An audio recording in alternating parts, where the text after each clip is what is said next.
Halo, selamat pagi. Assalamualaikum warahmatullahi wabarakatuh. Selamat pagi para mahasiswa sekalian.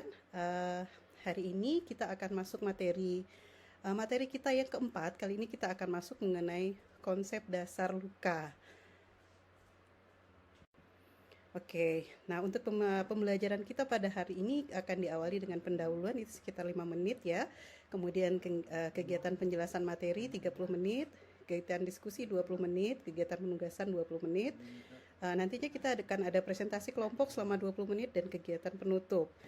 Baiklah, sebelum kita memulai perkuliahan pada hari ini, marilah kita berdoa sesuai dengan agama dan keyakinan kita masing-masing. Baik, berdoa, mulai. Baiklah, berdoa selesai. Oke, untuk capaian pembelajaran hari ini, nah kita harapkan untuk Ananda semua mampu untuk menjelaskan tentang luka, kemudian menjelaskan mengenai grade atau tingkatan dari luka itu sendiri, kemudian proses penyembuhan luka, kemudian ada proses penjahitan luka.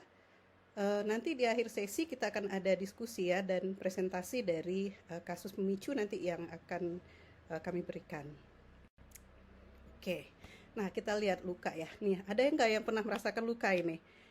Nah, kita lihat ya. Luka itu adalah terputusnya kontinuitas jaringan tubuh sehingga menyebabkan gangguan dari fungsi tubuh maupun aktivitas sehari-hari.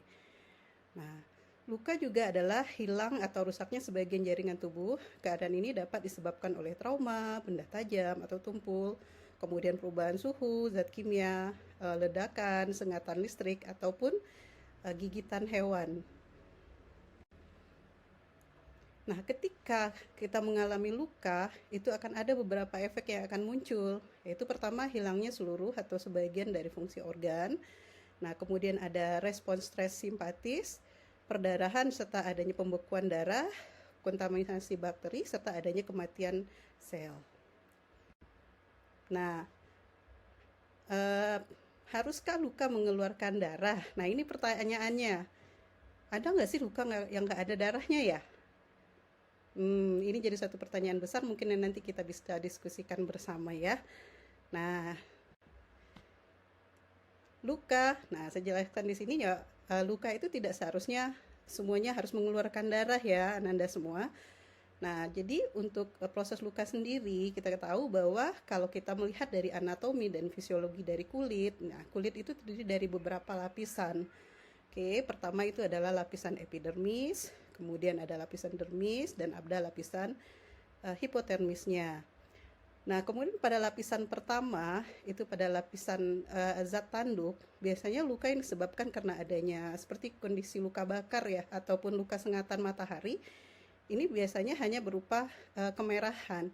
Kemudian ataupun luka yang sifatnya goresan, nah mungkin ini hanya menimbulkan adanya kikisan pada lapisan tanduk, sehingga di sini tidak menimbulkan adanya luka atau darah.